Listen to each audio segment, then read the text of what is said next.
Hadirin dan hadirat yang dirahmati oleh Allah Subhanahu wa taala, pada pertemuan yang keempat ini kita akan bahas tentang makna tauhid, keutamaan tauhid dan apa urgensinya kita belajar tauhid ya.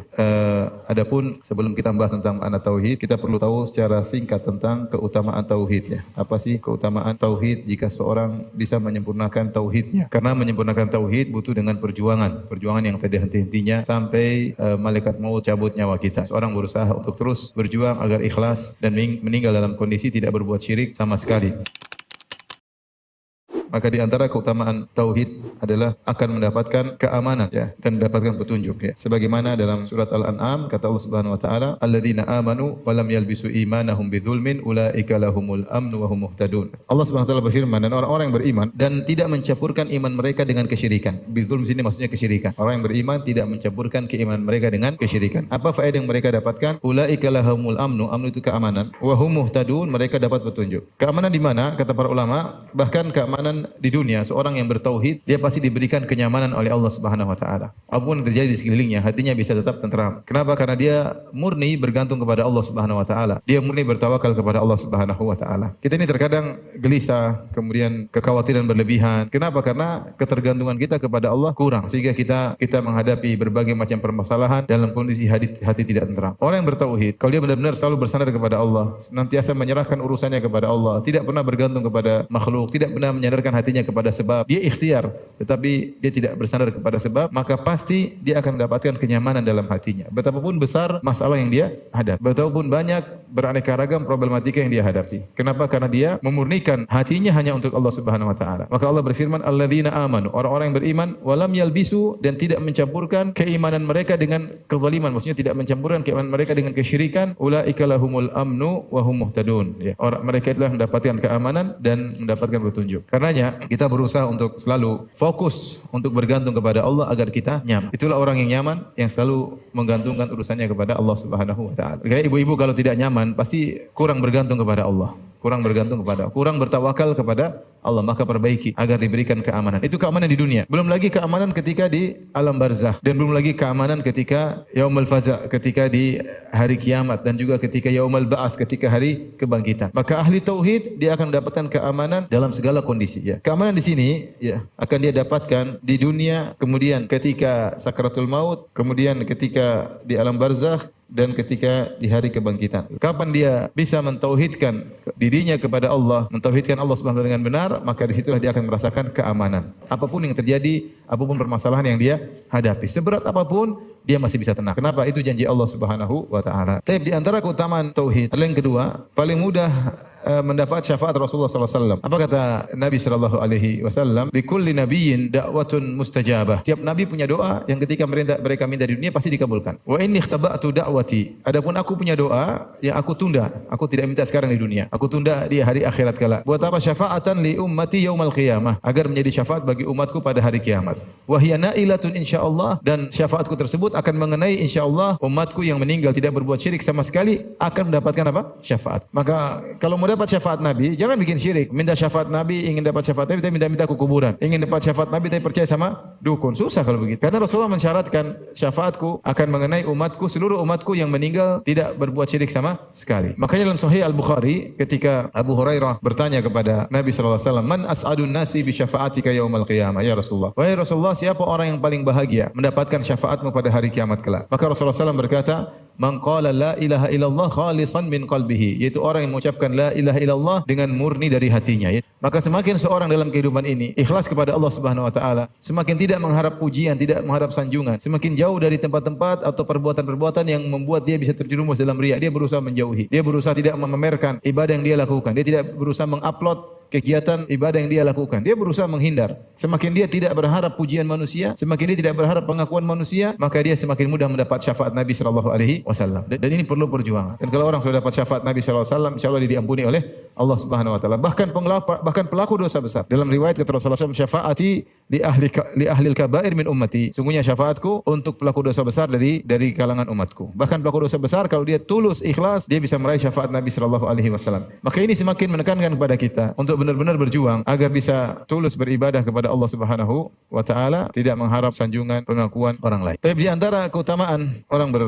tauhid bahwasanya dosa-dosanya akan diampuni meski sepenuh bumi ini. Kalau diampuni maka akan selamat dari neraka. Dalam satu hadis yang merupakan hadis terakhir dari yang disebut oleh Imam Nawawi dalam Arba'in An-Nawawiyah, di mana Allah berfirman dalam hadis qudsi, "Ya bani Adam, law ataitani bi qurabil ardi khataaya, thumma laqitani la tusyriku bi syai'a, la ataituka bi qurabiha maghfirah." Wahai anak Adam, kalau engkau bertemu denganku, itu meninggal dunia, dalam kondisi membawa dosa sepenuh bumi ini, dosa sepenuh bumi banyak sekali. Bukan hanya sekedar dosa setinggi gunung, bukan hanya sekedar dosa sebanyak buih di lautan, bukan cuma sekedar dosa sebanyak butiran-butiran pasir di padang pasir yang begitu luas, tapi dosa sepenuh bumi. Lau ataitani bi qurabil ardi khataaya, kalau kau bertemu denganku dengan bawa dosa sepenuh bumi. Tsumma laqitani la tusyriku bi syai'a, kemudian kau bertemu denganku meninggal dalam kondisi tidak berbuat syirik sama sekali. La ataituka bi qurabiha maghfirah, maka aku akan mendatangi engkau dengan membawa ampunan juga sepenuh bumi ini. Luar biasa. Dengan syarat tidak berbuat syirik sama sekali. Dan ini perjuangan sebelum kita meninggal dunia.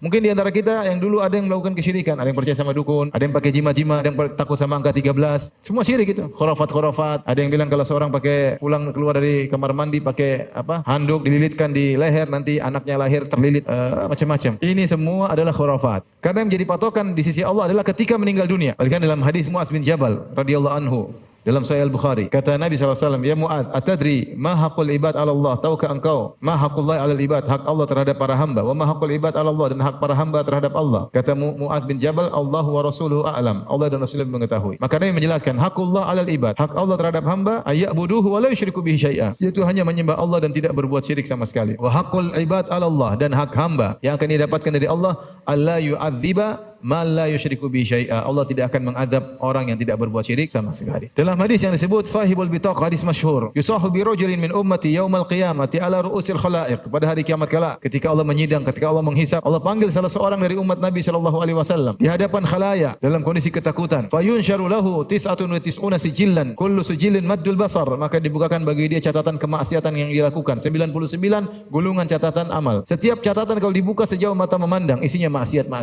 Maka Allah bertanya kepada dia, "Kau mengakui ini semua?" Kata dia, "Iya ya Allah." Maka katabatil hafizun, apakah malaikat salah catat mendolimimu? Kata dia, "Tidak ya Allah, semuanya tepat, tidak ada yang salah." "Alaka min hasanah, kau punya kebaikan?" Kata dia, "Tidak ada." Dia sudah pasrah. Kata Allah, "Enggak, kau punya kebaikan. Wa innaka lan tuzlamal yaum, dan kau tidak akan dizalimi pada hari ini."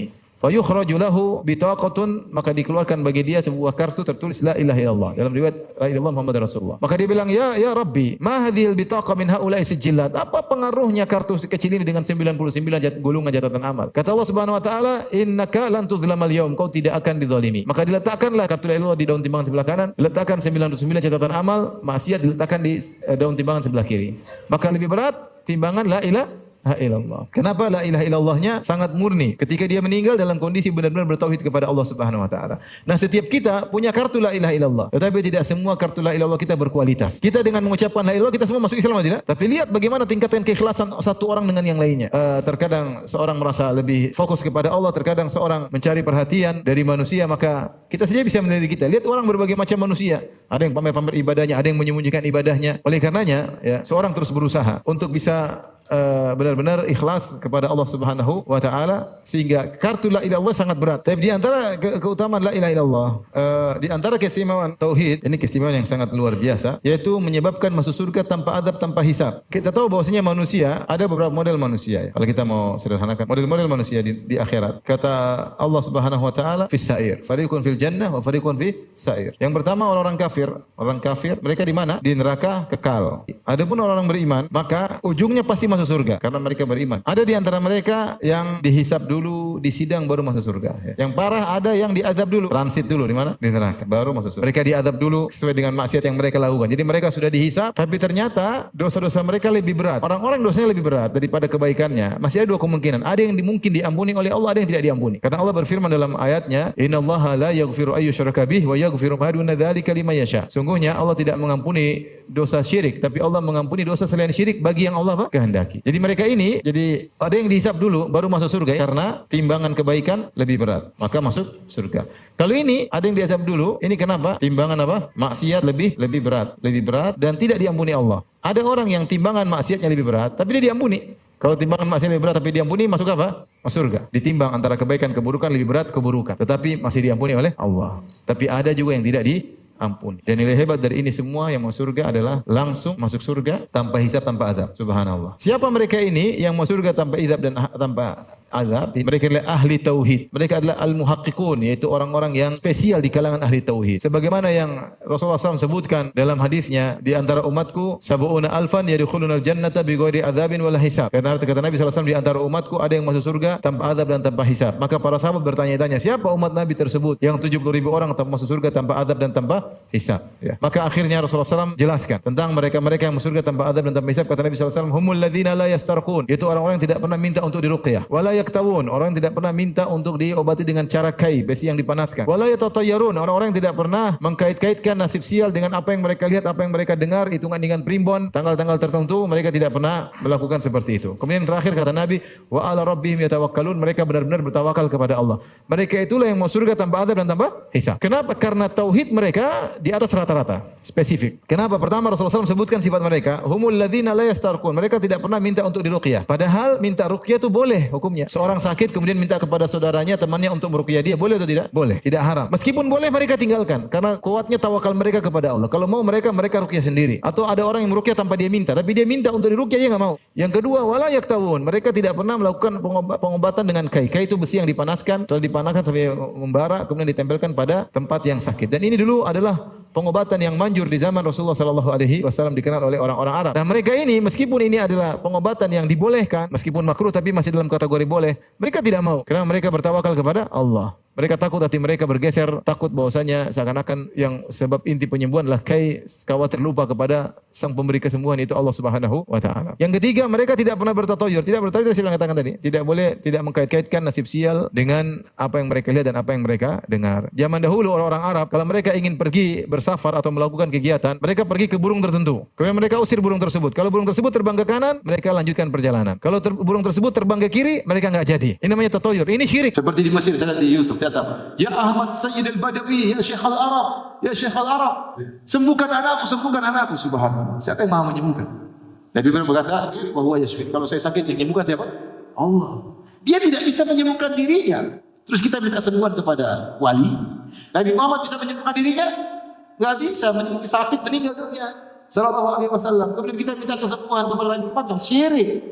Syekh al-Badawi, Ahmad al-Badawi yang diwali-walikan oleh mereka, bisa menyembuhkan dirinya? Tidak bisa. Kalau dia bisa menyembuhkan dirinya, dia bakalan mati. Terus kita minta-minta kesembuhan dirinya. Syirik. Orang ditipu oleh siapa? Sehingga minta-minta kepada wali-wali. Dan ini adalah kesyirikan yang nyata, yang membuat orang keluar dari Islam. Maka tidak boleh kita beribadah kecuali kepada siapa? Allah Subhanahu wa taala. Di antara beribadah adalah menyembelih. Siapa yang menyembelih kepada selain Allah? Syirik. Menyembelih kepada jin, menyembelih kepada ruh. Dan ini banyak di kita. Mau bangun rumah, nyembelih supaya tidak diganggu. Jin hidup cuma sekali, jangan spekulasi. Allah dia bilang haram-haram, Nabi bilang haram-haram. Qul inna salati wa nusuki wa mahyaya rabbil alamin. Sesungguhnya hidupku, salatku dan sembelihanku hanya untuk siapa? Allah. Fasal rabbika wanhar, salatlah dan hanya menyembelih untuk Allah Subhanahu wa taala. Baik, kita ringkas ini sekarang namanya apa? Tauhid.